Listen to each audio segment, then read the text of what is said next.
Greetings, fellow Andover residents. This is Brian Ingle with the Chris Fritch team at eXp Realty. Today I'd like to summarize a development proposal currently in front of the Andover Planning and Zoning Commission. It's called the Fields of Andover. It's a project that the city is considering, and there are two possible development scenarios. Now, before I get into the details, one quick note on what's happening here is that the city is preparing what's called an Alternative Urban Area-Wide Review, or an AUAR for short. It's basically a planning tool that looks at all the possible environmental and community impacts of a large development area. It looks at things like traffic, utilities, and natural resources. The idea is to study the different scenarios ahead of time so the city can make an informed decision and manage growth responsibly. Scenario 1 follows Andover's 2040 comprehensive plan.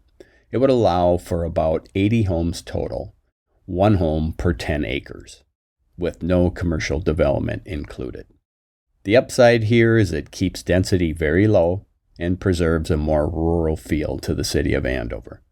But the trade-off is limited housing diversity, no added shops or services, and little justification for infrastructure upgrades.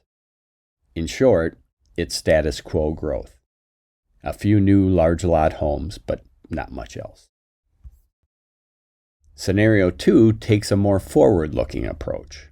It would allow for about just over 1,500 homes at an average of 4.4 homes per acre.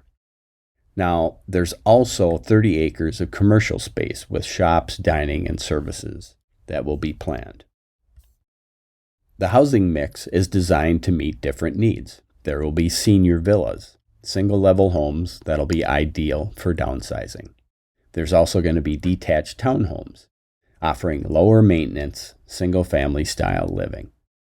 There will be attached townhomes, a more affordable option for first-time home buyers and growing families.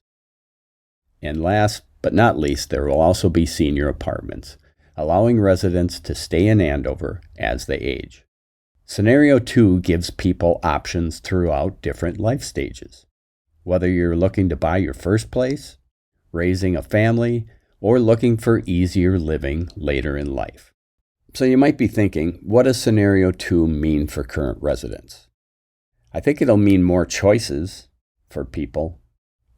Families, seniors, and young professionals will now all have living options, affordable living options to stay local. We'll probably see added convenience. Everyday services and shops will be just minutes away. There will be infrastructure upgrades because new development helps justify improvements to roads, utilities, trails, and even possibly parks. It will affect property values. Well-planned growth often supports and strengthens existing home values. And we're also seeing efficient land use. By clustering development, Scenario 2 manages growth while helping preserve some open areas. To recap, Scenario 1 is very low density with limited change, while Scenario 2 creates a balanced mix of homes, commercial space, and infrastructure upgrades, positioning Andover for the future while offering benefits to today's residents. The city is accepting public comments on this proposal through September 11th, 2025. If you'd like to share your thoughts, you can contact Joe Janis, Community Development Director with the City of Andover. I'm Brian Ingle with the Chris Fritch team at eXp Realty. Thanks for watching, and I encourage you to stay informed and let your voice be heard in the Fields of Andover project.